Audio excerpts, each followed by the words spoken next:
المهم الأصمعي عبد الملك بن قريب هذا مرة من المرات كان في غدا وكذا، بعدين جلس معه واحد من الأعراب عربي قح، ولست بنحوي يلوك لسانه ولكني سليقي أقول فأعربه، من الأعراب الأقحاح. هذا كان الأعرابي يأكل بشراهة ونهم، فكان السمن يسيل على لحيته، يعني كذا قالوا فيه يسيل على لحيته. فنظر إليه الأصمعي قال له كأنك أثلة في أرض هشي أتاها وابل من بعد رشي. فقال له الأعرابي كأنك بعرة في إست كبش مدلات وذاك الكبش يمشي.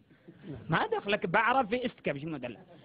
فغضب الأصمعي قال للأعرابي أتقول الشعر؟ قال كيف لا أقوله وأنا أمه وأبوه، كيف لا أقوله وأنا أمه وأبوه. قال الأصمعي ففكرت في أصعب قافية في الشعر فوجدتها قافية الواو الساكنة المفتوح ما قبلها، فقلت له ائتني ببيت آخره واو ساكنة مفتوح ما قبلها. فقال ذلك الأعرابي قوم بنجد عهدتهم سقاهم الله من النو. قال له الأصمعي نو ماذا؟ قال نو تلألأ في دجى ليلة مظلمة كالحة لو. قال له لو ماذا؟ يريد يعجزه. لو ماذا؟ قال لو سار فيها فارس لانثنى على بساط الأرض منطو. قال منطو ماذا؟ قال منطوي الكشح هضم الحشا كالباز قد انقض من الجو. قال جو ماذا؟ قال جو السماء والريح تعلو به قد شم ريح الأرض فعلو. قال فعلو ماذا؟ قال فعلو لما عيل من صبره فسار نحو القوم ينعو. قال ينعو ماذا؟ قال ينعو رجالا للفنا شرعة كفيت ما لاقوا ولاقوا. قال ما لاقوا؟ قال إن كنت لا تفهم ما قلته فأنت عندي رجل بو.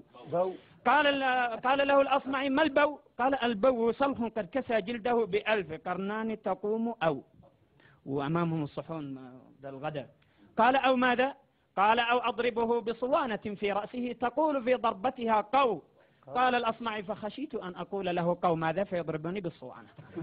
فوقف الأصمعي عند هذا قو. إذا نقول بنكمل أكثر وأكثر وبناخذ اللهجة التامية طول الوقت. عطني بس كلمتين 3 كلمات منها أو خبارة من ينقرم بشيء مثلا. طيب أبيك تقول فاصل ونواصل بالتامية. بعد قليل إن شاء الله نأتيكم. إذا بعد قليل إن شاء الله نأتيكم.